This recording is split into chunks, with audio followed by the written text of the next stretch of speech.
Today on Substance Stories, we're going to be talking about the 70% rule and how to live your life with optimum amount of activity so you don't feel overwhelmed. Today on Substance Stories, we're going to be continuing our series on activities that bring us good mental health. So, to recap, we have mental health versus mental illness. Mental health is a state that means that if we have a mental illness, it's more likely to be better managed and we're less likely to get a mental illness. And poor mental health means that even if we don't have a mental illness, we are more likely to get one. And if we do have a mental illness, it's more likely to be poorly managed. So these are activities that enrich our life.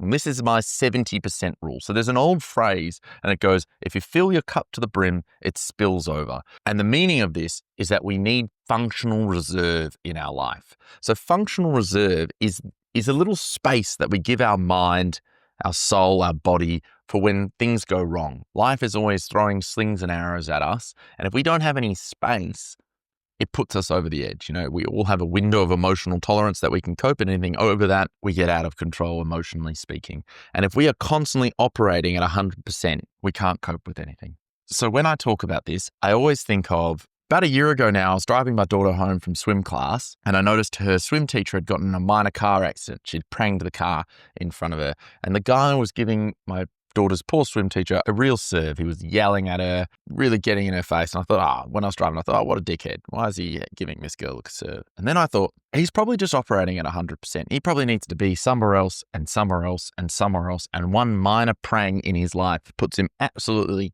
out of control.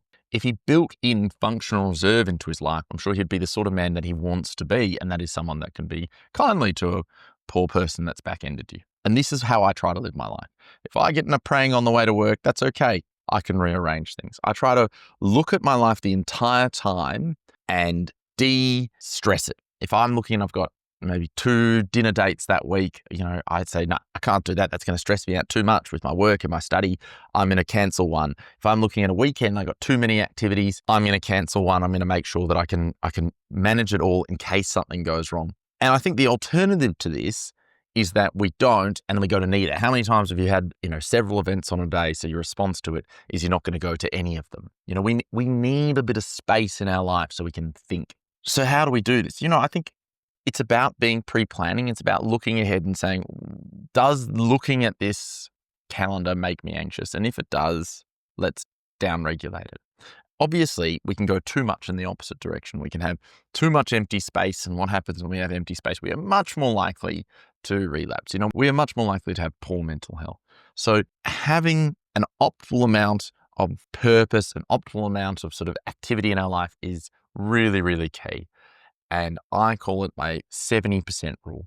So I aim to be operating about 70% all the time. And that way, when something goes wrong and I pop up to 90 or 95%, I'm still all right. I see this all the time in my clinical practice. What I see is someone comes to me, they're operating at 0%. They've gone beyond their ability. They end up in hospital. They're operating at 0%. They do great in hospital. They build themselves back up.